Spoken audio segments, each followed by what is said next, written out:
Hello and welcome to one of my beer reviews. Okay, it's time to review a beer which I actually have had before, but it was only last weekend and I only had a little sample of it, and to be honest I don't remember much about it, so I might as well have not had it before. It's this stuff.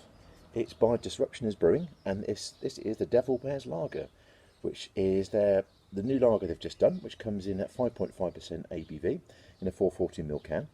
And it says on the back of the can, dive into the dark underworld of beer and dance with the devil. Light, crisp and refreshing with a subtle honey and fruity kiss, step into the light and embrace the craft side of lager. It looks good on you. I like the artwork, that's pretty cool, isn't it? I like that. Now, Disruption is Brewing. They are the craft side of the Ascot Brewing Company. And Ascot Brewing Company, well, they weren't called that, they're called Ascot Brewing or something. They've been around for quite a long time, a good sort of 15, 16 years.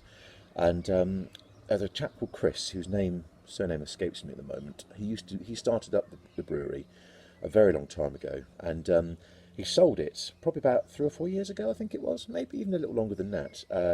And they basically changed it to Ascot Brewing Company.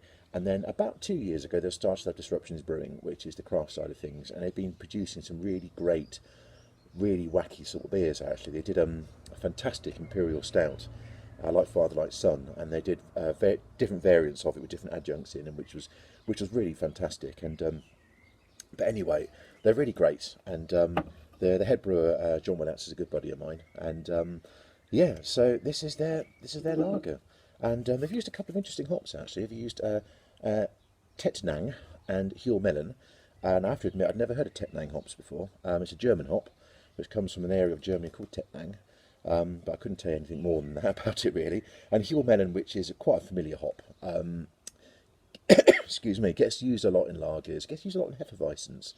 It's been around since about 2012.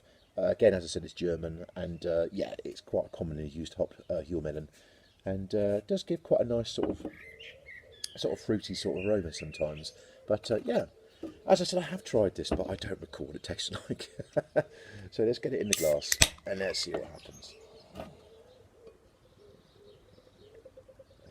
That's looking lovely and light, exactly what I expect a lager to look like. Yeah, oh, look at that, fantastic carbonation. Whoa, got like 3 or 4 finger head going on there. Fantastic, look at that. Beautiful, beautiful colour.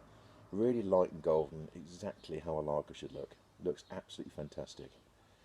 Right, let's go with the nose.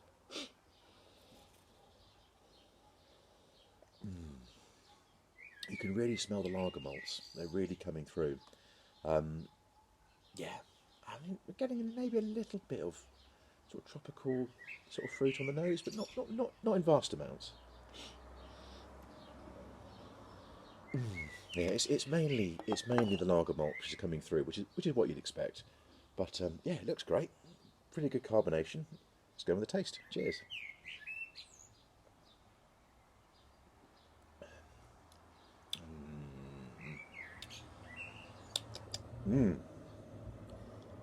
That's a great lager.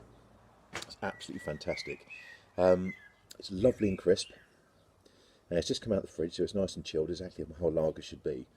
Yeah, it's got a real softness to it on the flavour, and yeah, you get in the Huell Melon. You can taste that a little bit in the background, but it's a really refreshing, lovely flavour to it. On a warm day like today, it's a perfect drink. And lager is not my beer of choice. It isn't my style of choice of beer. It really isn't. But I do appreciate a well-made lager, and this really is a great, great lager.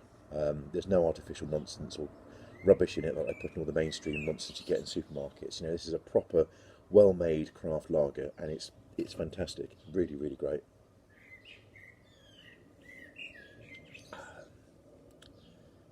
Yeah, it's well done, John. You've made a cracker there, mate. It's really, really good. If you like decent lager, like a proper Pilsner, you won't go far wrong with this. It's really, really lovely. I'm super impressed. Would I drink it again? Yes, I would. And as I said, it's not my first choice of style of beer, but that's a really, really great lager, and on a hot, warm day, absolutely perfect. What do I give it? 8 out of 10. it's a 9 out of 10. It's a 9 out of 10. Definitely, actually. Yeah, it's really great. So there we are, folks. Disruption is Brewing. The Devil Wears Lager coming in at 5.5%. Yeah, if you like your lagers, go for it. You won't be sorry. Cheers, all the best.